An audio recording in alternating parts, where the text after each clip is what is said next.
নামাজের আগে পরে আমাদের কিছু সুন্নতে মুআক্কাদা আছে না নাই? কিছু সুন্নতে মুআক্কাদা।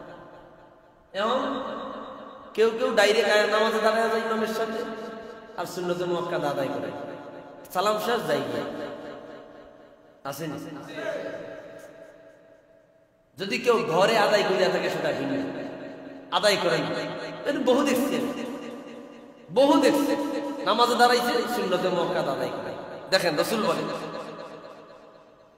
রাসূল পাক বলে, মা মিন আবদিন মুসলিমিন ইউসাল্লি লিল্লাহি তাআলা কুল্লা ইয়াউমিন 12 রাকাতান, যে ব্যক্তি আল্লাহর জন্য প্রত্যেক দিন 12 রাকাত নফল নামাজ আদায় করবে, সুন্নতে মুআক্কাদা 12 রাকাত, কয় রাকাত? ইল্লা বানাল্লাহু লাহু বাইতান ফিল জান্নাহ আও ইল্লা বুনিয়া লাহু বাইতুন ফিল জান্নাহ, ওই ব্যক্তির জন্য আমার আল্লাহ জান্নাতে একটা ঘর বানাইবে। সুবহান। 12 রাকাত দিনে 12 রাকাত। তো কোন 12 রাকাত? ফজরের নামাজের আগে 2 রাকাত। কয় রাকাত? সুন্নাত আছে নি? ফজরের নামাজের আগে 2 রাকাত, যোহরের নামাজের আগে 4 রাকাত, ওইলো কয় রাকাত? আবার পরে কয় রাকাত? 2 রাকাত। যোহরের পরে কয় রাকাত? 2 রাকাত, আর 2 রাকাত নফল। সুন্নতে মুআক্কাদার কথা বলতেছি, ওইলো কয় রাকাত? 8 রাকাত। মাগরিবের নামাজের পরে কয় রাকাত? এশার নামাজের পরে কত হইছে? 12 হইছে নি?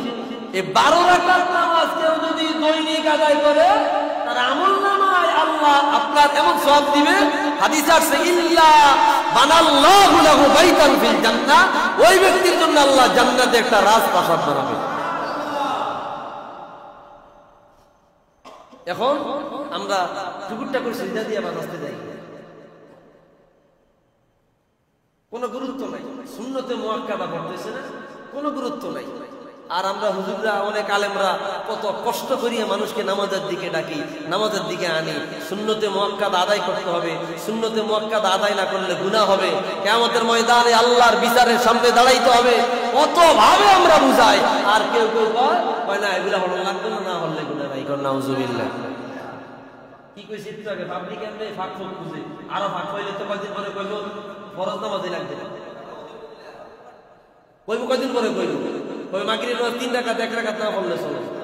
এমনি মসজিদের গরিব দিকে আমরা মুসল্লিরা কত ভালো, মসজিদের গরিব দিকে চাইয়া থাকি, 1 মিনিট ওভার হইলেই ইমাম সাহেব শেষ করে আলাই, কথা কোন আছে না নাই? আর কোন মতে যদি কেরাত একটু লম্বা হয়, ইমাম সাহেব যদি গ্রাম অঞ্চলের মসজিদে কেরাত একটু লম্বা করে, হেতের আর অস্থির হয়, কথা কন না? ইমাম সাহেব কেরাত এত লম্বা লম কিনলে ছোট লম যায় না, আসেনি? ছোট লম যায় না, এত লম্বা খেরা দাম যায়নি, এতে কিন্তু ঠিকই ধান খেতে গিয়ে ধান খেত মানে কাজ করতে পারে, আছে না নাই? হারা বাজারে তাই দেখে ঘুরতে পারে, এদের মসজিদে আইলে ব্যারাম শুরু হয়, আছে না না? আল্লাহর সামনে নি ব্যারাম আমরা, আল্লাহ আমাদের হেদায়েত করে কোন আমিন। কেরাত একটু লম্বা হইলে মানে শাস্ত্র আমরা কিভাবে এখন মানে আল্লাহর বন্দেগী থেকে দূরে সরব, আল্লাহর বিধান থেকে দূরে সরব, আমাদের মাথায় সারাক্ষণ এখন এই চিন্তা। মসজিদে 1 মিনিট বেশি থাকতে ভালো লাগে না, দোকানদারে বই আড্ডা দিতে ভালো লাগে, কথা কোন ঠিক কিনা? গপ্পিদারির আড্ডা দিতে আমাকে ভালো লাগে। আল্লাহ আমাদের হেদায়েত করুক না, আমিন। তাইলে এই 12 রাকাত সুন্নাত নামাজ আমরা আদায় করব ইনশাআল্লাহ। এই 12 রাকাত সুন্নাত আমরা আগে যেমন আদায় করছি এখনো করব, এটা সুন্নতে মুআক্কাদা। সুন্নতে মুআক্কাদা হচ্ছে করিবুম মিনাল ওয়াজিব, ওয়াজিবের কাছাকাছি, ওয়াজিবের নিকটবর্তী। সুন্নতে মুআক্কাদা আদায় না করলে ফিকহের কিতাব অনুপাতে কিয়ামতের ময়দানে আল্লাহর বিচারের সম্মুখীন